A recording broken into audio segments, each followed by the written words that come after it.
Assalomu alaykum hurmatli ko'ruvchilar. Uyg'ur axborot markazining haftalik xabarlar programmasiga xush keldinglar. Men Muhammad Azad. Bugun seshanba.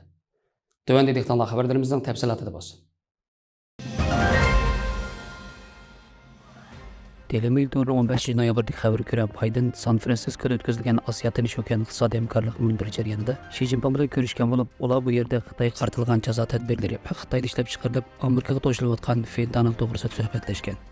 Shundaqla Shi Jinping fentanylning Amerikaga eqishini tizginlash jihatda Amerika bilan hamkorlashib qo'shilish badaliga Joe Biden bir qism Xitoy apparatlari qartilgan jazo tadbirlarini bekor qilishga va'da bergan. Uyg'ur kishilik huquq qurilishining tashviqot direktori Loisa Geri bu vaqtda mundaq degan. Bidenning Xitoy raisi Shi Jinping bilan tuzgan kelishimi Uyg'urlarni texnik qattiq salbiy uchratish bilan bir vaqtda Amerikaga hech qanday naf kelmaydi.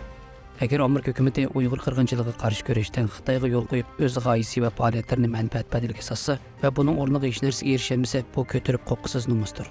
Tekinlikcha Biden bilan Shi Jinping orasida hosil qilingan kelishim Amerikaning Xitoy jamoat xavfsizligi ministrligi qonun doktorlik tadqiqotxonasi qaratgan jazosini bekor qilishni o'z ichiga olgan bo'lib, bu organ 2020 yildan boshlab Uyg'urlarni va Sharq Turkistondagi yerlik boshqa millatlarni xo'rlaganlik uchun qora tizimga kirgizilgan.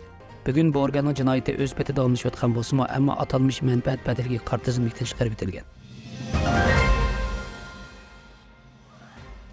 Amerika Avstraliyaning 17 noyabrdagi xabarga ko'ra, Uyg'ur shoir, faoliyatchi Tahir Ahmad Izgil bu yil 1-avgust o'zining Sharq Turkistondagi bevosita kechirmishlar asosida yozgan Kechida qo'lga ilinishni kutish Uyg'ur shoirining Xitoyning irqiy qirg'inchiligi to'g'risidagi aslimasi degan kitobini nashr qildirgan edi.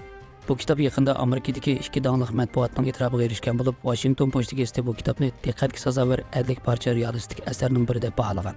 Davr jurnal bo'lsa bu kitobni 2023 yildagi cho'qim o'qishga tegishli o'z kitob tizimligiga kirgizgan. Eginlikcha Tahir Ahmad apandi o'zining 1990 yillardagi turma kechirmishlari haqida yana bir parcha kitob yozishga tayyorlanmoqda ekan. Stewart Times Torning 17 noyabrdagi xabarga ko'ra, Biden hukumati 16 noyabr Xitoy jamoat xavfsizligi ministrligi qonun doktorligi tadqiqotxonasining sodi tizimligidan chiqarib etgan bo'lib, Biden bu orqali Xitoyni fentanylning Amerikaga eqishini to'sish uchun tirishchilik ko'rsatib qoyil qilishni maqsad qilgan. Amerika Uyg'ur va yerlik boshqa millatlarni dafsanda qilgan degan sabab bilan 2020 yili bu o'rinni qora tizimga kirgizgan. 2022 yili Xitoyning Amerika turishlik sobiq bosh elchisi Chingang Amerikaning Xitoyni fentanylni tizginlash jihatda hamkorlashmadi deb ayblash bilan bir vaqtda fentanylni tizginlashda muhim bo'lgan Xitoy jamoat xavfsizligi ministrligi qonun doktorligi tadqiqotxonasiga jazo yurgizganligidan qattiq hayron bo'lganligini bildirgan edi. Uchrashuvning bir qismi sifatida Biden bilan Shi Jinping fentanylga qarshi turish xizmat korpusi qurish jihatda o'rtaq fikr hosil qilgan. Halbuki Amerika Davlat bexatarlik kengashi Xitoyning xizmat korpusi qurishdan boshqa fentanylning Amerikaga kirishini to'xtatish uchun qanday harakat qo'llanganligi to'g'risidagi savoliga hech qanday javob bermagan. Astana vaqt kezdorning 19 noyabrdagi xabarga ko'ra, Qozog'iston prezidenti To'qayev va Mashonri 18 noyabr Urumchida ko'rishgan hamda o'zaro hamkorlikni kuchaytirish va cho'nqurlashtirishni xohlaydiganligini ta'kidlashgan. To'qayev uchrashuv jarayonida Qozog'iston bilan Sharq Turkistonning savdo sanoat, qatnash, ashyo obrti, dehqonchilik, sayohat va boshqa sohalardagi hamkorlikda mo'l natijalarni qo'lga keltirganligini aytgan. Va Qozog'iston Sharqiy Turkistonga eksport qilinadigan metallurgiya, neft ximiya sanoati, yemaklik va qurilish materiallari qatorliq har xil mahsulotlarning ta'minotini oshirishga tayyor. Shundaqla Qozog'iston Xitoy bozorini muqim ravishda muhitga ziyonsiz dehqonchilik mahsulotlari bilan ta'minlaydigan sherikka aylana oladi degan.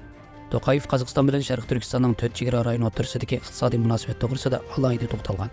Eginlikcha Qozog'iston bilan Xitoy o'rtasidagi umumiy savdo sommasining 40%dan ko'pragini Sharq Turkiston egallaydigan bo'lib, bu yil 6 oy ichida Qozog'iston bilan Sharqiy Turkiston o'rtasidagi savdo miqdori 87% oshib, 8 milliard 500 million dollarga yetgan. To'qayev yana Qozog'iston bilan Xitoy o'rtasidagi 3-temir yo'l chegara eg'iz qurishining muhimligini ta'kidlab, bu turning yaqin kelgusida yo'l qo'yilishiga bo'lgan umidini bildirgan.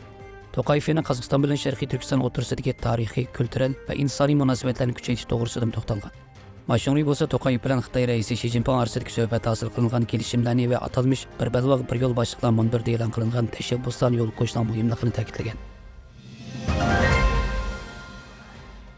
Nakeja Torning 20 noyabrdagi xabarga ko'ra, yerlik eng yangi statistiklarda ko'rsatilishicha, Sharq Turkistondagi tashqi savdo miqdori 2023 yilning oldingi 10 oyidan polturning o'xshash mezgildagidan 40% oshib, 409 milliard 200 million dollarlik rekord yaratgan bo'lib, bu Amerika boshchiligidagi g'arb ellarining Sharq Turkiston qartilgan tovar eksport cheklamasining unumi haqida kuchli savol paydo qilgan. G'arb ellari Xitoyning kishilik huquq tafsirchilikları qaytarilgan inkas sifatida Sharq Turkistonga qarata bir qator jazo tadbirlarini yo'l qo'ygan bo'lsa-mu, bu yil 1-oydan 10-oygacha bo'lgan tovar eksport miqdori 2022 yildagi umumiy tovar eksport miqdoridan oshib ketgan.